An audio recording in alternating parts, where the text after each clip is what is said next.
Bonjour à tous. J'ai coutume de dire que Dieu fait tout pour nous. Et quels que soient les domaines, s'il n'agit pas dans notre vie, nous ne sommes pas capables de changer parce que nous ne sommes pas équipés pour cela. Alors pour autant, lorsque je dis que Dieu fait tout en nous, il ne peut pas le faire non plus sans nous, c'est-à-dire sans notre collaboration. Il nous faut, nous aussi, accepter cette œuvre de Dieu. La Bible va l'exprimer d'une manière, d'une différente manière d'ailleurs, et l'apôtre Paul en particulier, souvent en prenant l'exemple du combattant.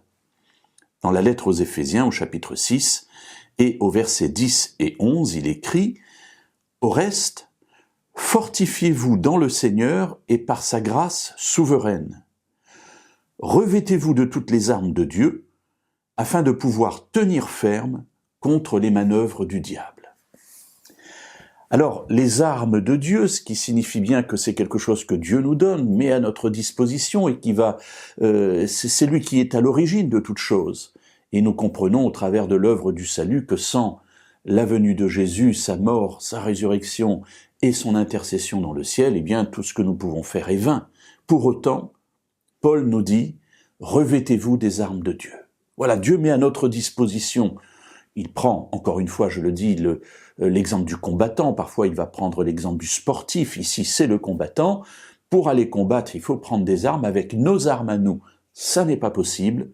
Il nous faut les armes de Dieu.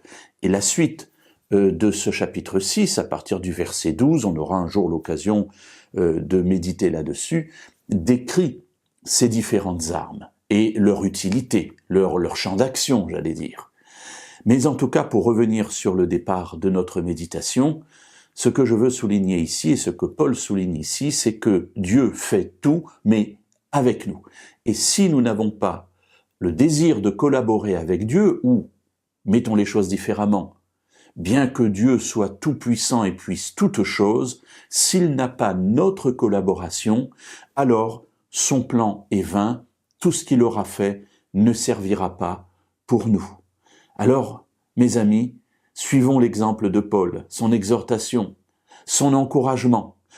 Gardons, prenons les armes de Dieu, parce qu'avec lui nous pouvons tout faire, sans lui nous ne pouvons rien faire, mais il y a là une collaboration qui est nécessaire, qui est absolument indispensable pour que tout ce que Jésus a fait pour nous nous permette d'être sauvés.